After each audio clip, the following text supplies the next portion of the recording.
So somebody or a country that does not actually side with us or actually doesn't agree with us, then all of a sudden it becomes very easy logically to say that they are what? Anti-freedom. This is exactly how we have been actually socialized. That's why you're gonna get like used to that. That you can't see anti-freedom, clear as hell, right?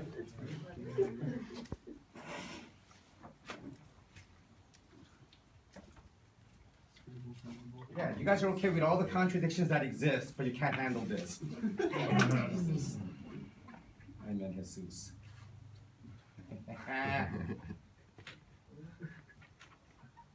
Yep, anti-freedom. This is the kind of logic that actually those people in power use to try to mute out different voices. This is how they were able to, after 9/11, pass through so many, right, of the what is it? Patriot Act. Patriot Act that actually many times reduced, if not just outright got rid of your freedom. Absolutely. And the idea was, you can't go against this because if you did, that meant what? If you went against the government that actually stood for freedom, then you must be somebody who also stands for anti-freedom, right? And George Bush used to say that all the time, right? He said, either you are with us or you're with the terrorists. There was no middle ground. Really? Like I had to choose between George Bush and the terrorists? Now that's a tough choice here, folks. Right? I mean, think about that, right? You're either with us or you're with the terrorist. So we didn't have a choice in this sense, right?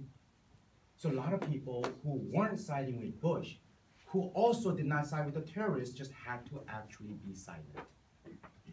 So in this manner, what I'm trying to get it as, our first chapter or the first kind of thing that we're looking at is going to be our economic system, right? And I think even now at this level, many of us are still confused between income and wealth. Between income and wealth. Many of us do not understand the difference between income and wealth, right? And by the way, majority of Americans' wealth is nothing more than their income. For majority of Americans, their income is their wealth. Their income is everything that they have. That's it, that's everything that they own. Your paycheck is everything that you got, right? So then, many Americans say, I think it's a great idea to cut taxes, right? But then when we cut taxes, what ends up happening is, of course it may help you, right, to a small percentage. It helps exponentially those people who have more money, right? And by the way, when they cut taxes, they're not cutting it only on income tax. What are they cutting it on? Property taxes. Property taxes, what else? School funds. Not only that, they're actually cutting taxes on the money that you could make with wealth. Majority of you don't have that, right? So in that sense, we gotta be clear. If you want a different world, and I mean a different world in a sense where we want a world where you really don't have to struggle to just get an education, because I think majority of you are struggling just to get an education. We just talked about that yesterday. Your biggest debt right now, for all of you right now in this class, is what? Your tuition. For majority of you. Absolutely. Absolutely. Right? And by the way, and many of you who are actually going here, or some of you are going here, through, right, having served in the military and armed forces and so on, that's fantastic. And having said that, we know that one of the fastest growing segment of the homeless population is the veterans, right? So again, what are we actually doing? These are the kind of contradictions that we gotta be able to really clearly understand, so that we could actually start to eliminate these social problems. Like I said, this class is called social problems. So we gotta try to eliminate it. But in eliminating the social problems, how do we actually first do it? You know what, you can't actually get rid of a problem unless you know the root causes of that problem. By the way, when we talk about radical just means to get to the root of the problem. That's what it means. That's what it means, to get to the root of the problem. You know, I would hope that if there's a leak somewhere, It's not us every day just taking out some mop and some like towels and just getting rid of that and drying that space. I would hope that we actually find, right, the place where the leak is so that we could actually shut it off, right? And that's exactly what we're talking about. And yet, we are actually told we don't have to worry about where the leak is coming from. They actually tell us there is no leak. So when you're standing in a puddle of water, you're saying, but there's water in my house every day. They're like, I don't know why. Because there's no leak. So then what happens? The problem becomes yours, and yours only. So in our country, this is the craziest thing, folks. We also have a contradiction here, just at the cultural level, right? Cultural level, what do we actually preach? We actually preach teamwork, do we not? Yes. Of course. We preach teamwork, but who actually, but in terms of the ones who are actually being rewarded, we reward whom? The leader. The individual. Absolutely. So here we have again, teamwork versus rugged individualism. Teamwork versus individualism. So while we pay lip service to the importance of teamwork, everything that we see around us has nothing to do with teamwork being actually rewarded. We see individuals being rewarded. So for example, can you imagine, name, Tom, Stephanie. So Tom and Stephanie actually work together and they push each other and so on and so forth. And you know what? Stephanie actually helps Tom out on understanding math and whatever, and he scores really high on the SAT, and he gets accepted to Harvard, right? She doesn't get to go with him. It's not like he gets a letter and it says, by the way, Stephanie, you're accepted too, because we know you helped her out, helped him out. No. Everything we see in our country is individualism, individualism, individualism. And yet, we pay lip service to the importance of teamwork, right? How do we actually, again, smooth out that contradiction? We can't. We can't. So then, ultimately speaking, how do you actually begin to solve social problems? You can't if you do it individually. Because we can't do it individually, and yet we have not been taught to cultivate relationships with our teammates throughout. I don't have anybody to actually call on. I don't have a teammate.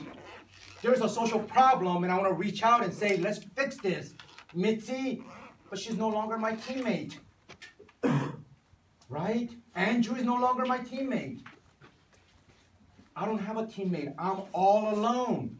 So a simple problem that faces all of us collectively, we are trying to solve individually. When in fact, we can solve it like collectively very easily. And again, I give this example all the time too in my like undergraduate 101 classes, right? I don't know how to build hardly anything, right? I don't know how to build a house. I don't even know where to begin. I don't. How many of you in this class individually, just by yourself, feel as though you know how to build an entire house from ground up? None. Let me just ask you this. How many of you actually know, you or anybody that you know, that does concrete work? Keep them up high. Perfect. Okay, that's it. Yeah, don't worry about it. Just raise your hand. No, I say concrete work. How many of you or you know somebody who actually does electrical work? That's good enough. Plumbing. Perfect. How about some woodwork? How many of you know how to actually hammer some shit?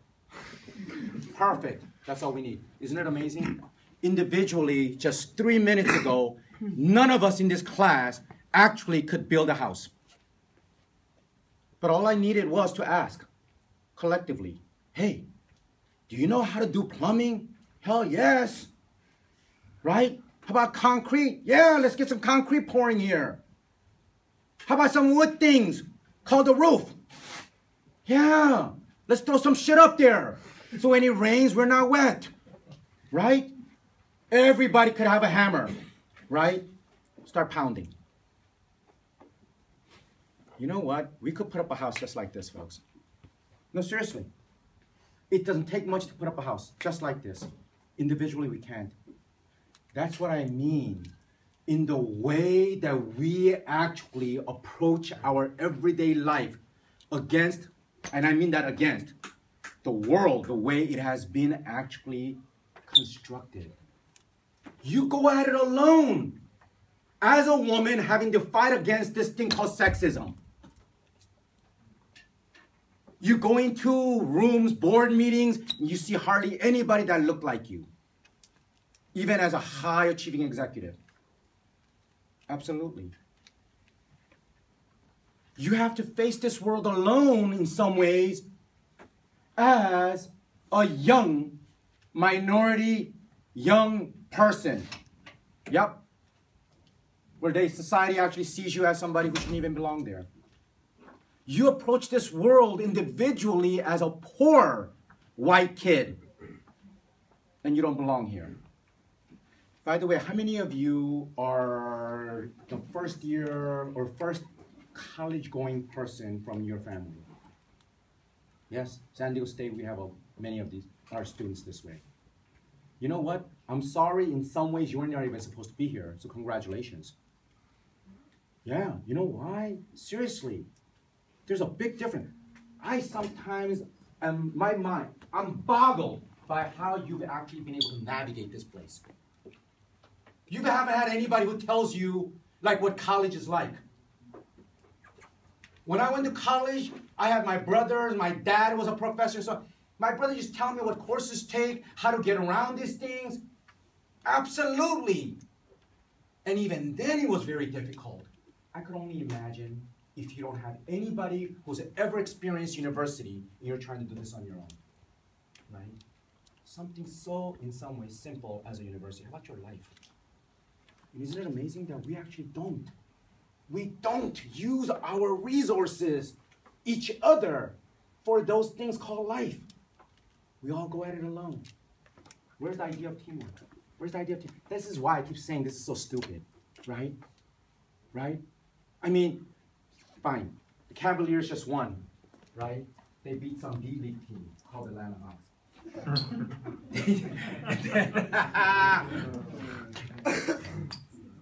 They're all wearing this shirt that says like all in. And I think I mentioned this to you. Do you guys remember when LeBron went back home to Cleveland? And there was that big Nike commercial where he's like, together. And he's working on the gym. And a couple of people are like, hey, LeBron's here. And they get together. And then you see other people come. And they're all like, together. You've seen that commercial? Where it seemed like the city of Cleveland came together. And they're all sitting there together, together, together. And everybody's like, ah! And then they go together and they break, right? And then what? See, this is the problem. In our culture, we never follow up to the story of that thing. Let me actually finish that, commercial for you. So everybody gets together. Everybody's feeling like, superheroes. And then LeBron goes to his mansion, which he deserves. The guy who was like together turns around, and that's where his home is, on the street. Another person turns around, no job. What do we mean by together? Hey man, we cannot have this thing called teamwork, togetherness, brotherhood, sisterhood, like being one, being all an American, when it is hollow. When there's really nothing that supports that. We cannot actually buy into that. So I always tell us, our students at San Diego State, don't fall for this crap when San Diego State says, we got your back. They ain't got your back? What do you mean they got your back? They want your wallet. Right? And my athletic brothers and sisters in here who actually perform for San Diego State. No, we don't got your back. You all know that. Come on. You all know that. San Diego State is making millions of dollars off you folks. And yet, if you get 2 extra slices of pizza, there's something wrong. Absolutely. Right? This is like crazy. So what do we mean by togetherness? What does it mean to be an Aztec? I'm proud to be an Aztec. Why? I'm not saying you shouldn't. But what I'm asking is, what does it mean beyond just a hollow thing about, I'm an Aztec? So you're an Aztec. Are they going to actually feed you after you graduate? Are they going to house you? They're gonna ask for your donation. You're right. As soon as you graduate, they're gonna say, "Hey, can you actually donate like $100 back to San Diego?" I was so pissed when I got that email, and Yes. then they're like, "Oh, this is your last chance to." Yes, Last chance, man. Put the deadline on when you Yeah. absolutely. But it was like 2 emails saying, "This is your last chance." Of course. Oh, this But is not your only last that, they make it in terms of, it's almost like they shame you. Instead of the tuition bill, how about you donate? Absolutely. Wait 10 years, send them that $100. Look, They'll be so confused. the idea is, if in fact we are clear, if we're clear about some of the social problems that we have in our country, then we can begin to solve them. But we can't do it by actually, like, relying on some crazy hollow like slogans, such as "we are one." We can't rely on those kind of things. What do you mean we are one? Right? And yet you're the one who's working 2 jobs, and I'm the one who's making all the money. It can't work that way, right? So in terms of understanding this, right? How have we been able to then be able to create a story where in the wealthiest country in the world, we have still so much poverty? How are we able to actually legitimize that? Because they focus on who is being successful, and they also focus on who was impoverished, and then became successful themselves. Okay, so what does that mean? Anybody? We'll focus on the individual and how. Focus on the individual, and if they are poor, it's because they haven't tried enough, There and you if go. they succeed, it's because they tried hard. We actually focus on, in your chapter that you've seen, right? Economic inequalities, right? It actually talks about that. There is an ideology that is pervasive in our country, right? And that ideology is what? Competitive individualism. Competitive individualism. And we all have been victims to this idea of competitive individualism. Competitive individualism. What that means is, where you are in society is based on your ability to have competed, which includes also what? Talent, right? Which also includes desire. It also includes whatever it may be, right? But the idea is we have created this almost a myth. I'm sorry, not almost, it is a myth that human beings are competitive. That human beings are naturally competitive. By the way, please don't buy into that. You can be competitive, but you are not naturally competitive. Nobody is naturally competitive. Nobody is naturally competitive. Nobody is naturally competitive. Did I say that? Yes. Nobody is naturally competitive. What I mean by that is, if you were naturally competitive, you would be competing for everything and anything. If you're walking down the street and you see somebody spit, you would want to have a spitting contest right there and then. Somebody's like, you're like, what? Yep, absolutely. Somebody pees and you don't pee longer. No, I'm not kidding you. What I'm asking is, isn't it amazing? This is one of the biggest, like hijacks they've ever done. Mental hijacking is the idea of competitive nature of human beings. They say we're all competitive. It's okay. I can be competitive. Absolutely. How many of you have Professor Sam? I think some of you said. We used to play basketball together, and he used to say, hey man, he said, don't play basketball with Dr. Choi. Because he'll scratch, he'll bite, he'll kick, he'll cheat, he'll do everything. Right? I said, damn right. On a basketball court. Against you. Not against my niece. Not against my nephew. Not against people I like. But against you, yes. Hey, there is nothing, nobody has ever found a competitive gene in your body. So don't buy into this crazy thing when people say, well, you know what, Michael Jordan was so competitive. He was competitive about everything. No, he wasn't. Right? As a matter of fact, several years ago, I had one of these students. I just couldn't handle it anymore. When I was talking about this, he just finally got up and he says, hey, he says, Doc, you know what? I am. I don't know about anybody else. I'm really competitive. I compete at everything. By the way, you understand what that means when you're competitive. The idea is what? You try to outdo everybody, right? And you try to be successful at that. Yeah. So I said, you sure? And he says, yes, I'm competitive. And everything I compete in, I'm usually successful. And I said, hey, man, don't let me do this. Don't make me do this. Just sit down. He's like, no.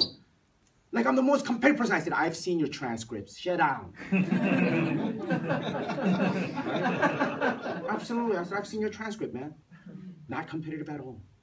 I said, if I were you, I'd just shut up and sit down. Right? Because if you were competitive, you would not be competitive only in the weight room. You would be competitive in the classroom. You would be competitive in driving. You would be competitive in breathing. Sleeping. You're like, ugh. Yes! You wake up and your partner's still sleeping. You're like, God damn it. Got to sleep some more. Right? I mean, think about the absurd. Now, why am I talking like this, folks? Our entire economic structure, our entire economic system is built on the myth of competitiveness. Because what did they tell you? Those people who are able to compete successfully actually have what? Jobs. And those people who don't compete successfully do not have jobs. I'm sorry, those people who are really compete successfully have successful jobs, even within having jobs. Those of you who do not compete hard will slide down. Absolutely. And this is how we understand human life. But I keep asking you, isn't it amazing? Competitiveness, we understand this almost as like human nature, to be competitive. I have not seen any human being that actually has that nature. That same person who is that competitive is also somebody who could be so compassionate and generous with friends and family and their loved ones. Name? Josh. Josh, come.